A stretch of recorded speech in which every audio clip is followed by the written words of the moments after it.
Hello anh em, mình là Vinh và sau đây là chương trình giới thiệu nhanh trong 90 giây. Mình sẽ giới thiệu lại cho anh em cái máy cắt rung đa năng của hãng Martech. Cái sản phẩm này thì vừa về cửa hàng. Đây là cái dòng mới nhất của hãng nha anh em. Hồi xưa là không có cái máy này thì hãng mới sản xuất thêm cái máy này, mã là MT980. Thì con này công suất của nó là 200W và tốc độ của nó là 20.000 dòng trên 22.000 dòng trên một phút.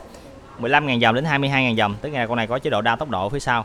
Thì đây là một cái máy cắt rung đa năng, anh em có thể dùng để cắt gỗ, cắt sắt, cắt nhựa, cắt nhôm và cắt ron gạch. Nói chung là rất là nhiều cái chức năng, nhưng mà nó dùng để cắt an toàn và cắt những cái chi tiết tỉ mỉ chứ không phải là dùng để cắt nhanh. Nếu anh em tính về hiệu suất làm việc thì đây là một cái máy không phải là thiên về hiệu suất làm việc mà thiên về cái tính đặc biệt. Tại vì cái máy này có thể đưa vào những góc kẹt, những góc hẹp hoặc là những vị trí, những cái tư thế khó khi mà anh em làm việc thì chỉ có máy này nó có thể hỗ trợ được thôi.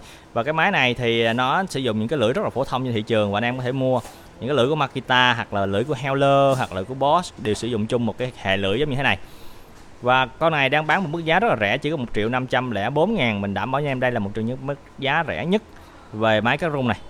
Tại vì những con Trung Quốc thì cũng phải 1.200.000, 1.300.000, trong khi con này hàng chính hãng của Martech, hàng này sản xuất tại Trung Quốc và giá là 1.504.000, bảo hành 6 tháng.